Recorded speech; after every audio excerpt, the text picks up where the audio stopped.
सभी एक ही चीज का इंतजार कर रहे हैं, वो है बीटीएस की वापसी, यानी उनका कमबैक। और दोस्तों, काफी जल्दी बीटीएस के मेंबर्स अपना कमबैक करेंगे, इस बात को लेकर एंटिसिपेशंस हो रही हैं। लेकिन रिसेंटली बीटीएस की कंपनी हाइप के सीईओ ने कुछ ऐसी बातें कही हैं जिसके बाद आर्मीज को लगने लगा है कि बीटीएस का कमबैक तो होगा, लेकिन जल्दी नहीं होगा, और वापस आने के बाद भी बीटीएस को थोड़ा टाइम लगेगा। और दोस्तों, ये चीज उनके फ्यूचर कमबैक को थोड़ा और ज्यादा अनसर्टेन बना देती है।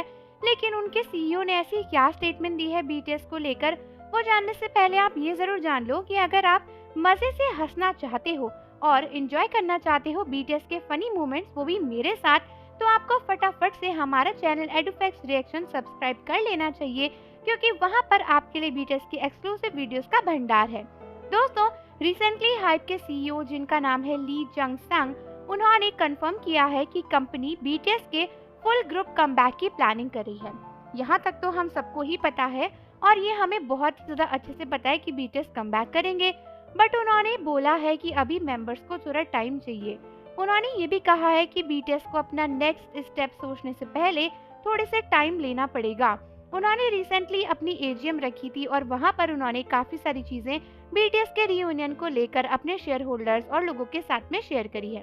दोस्तों, उन्होंने बताया कि बीटीएस के मेंबर्स मिलिट्री से वापस आने के बाद थोड़ा टाइम लेंगे और उसके बाद प्रिपेयर करके अपना कमबैक करेंगे। उन्होंने ये भी कहा कि बीटीएस के members already top tier composers के साथ काम कर रहे हैं, लेकिन फिर भी आर्टिस्ट को अपने कमबैक के लिए केयरफुली सोचना पड़ता है। उन्होंने ये भी कहा कि यूजुअली जब भी किसी ग्रुप का रियूनियन होता है तो वो किसी सॉन्ग पर काम करते हैं, एल्बम रिलीज करते हैं और तुरंत वर्ल्ड टूर पर चले जाते हैं। लेकिन BTS already top global artist बन चुके हैं, इसीलिए उन्हें कुछ भी काम करने से पहले अपना नेक्स्ट विजन और अपने नेक्स्ट स्टेप्स को सोचना पड़ता है। और इसीलिए हमें भी कंपनी के डायरेक्शन के साथ ये सोचना पड़ेगा कि बीटीएस का फ्यूचर कहाँ जाता है और हम उसे कैसे बीटीएस के मेंबर्स के साथ अलाइन कर सकते हैं। सिंपल भाषा में मैं आपको बताऊं तो उन्होंने एक तरीके से ये बोला है कि बीटीएस का कमबैक तो होगा, लेकिन थोड़ा टाइम लगेगा। साथ ही साथ अब ऐसा नहीं रह गया कि बस सॉन्ग पे काम करो और एल्बम रिलीज करते रहो, क्योंकि बीटीएस ऑलरेडी बहुत फेमस हो चुके हैं, तो उन्हें और भी 50 चीजें सोचनी पड़ती हैं और कंपनी की ग्रोथ के लिए भी बीटीएस को काम करना पड़ता है। इसीलिए बीटीएस किस तरीके का टूर करेंगे, कब टूर करेंगे, कब उनकी एल्बम रिलीज होगी, ये सब कुछ कंपनी के साथ अलाइन करके ही होगा। ऐसा नहीं है कि आते ही बीटीएस सॉन्ग रिलीज करेंगे और एल्बम के लिए टूर पर चले जाएंगे। यानी दोस्तों, एक तरीके से ये गुड और बैड दोनों न्यूज है हमारे लिए।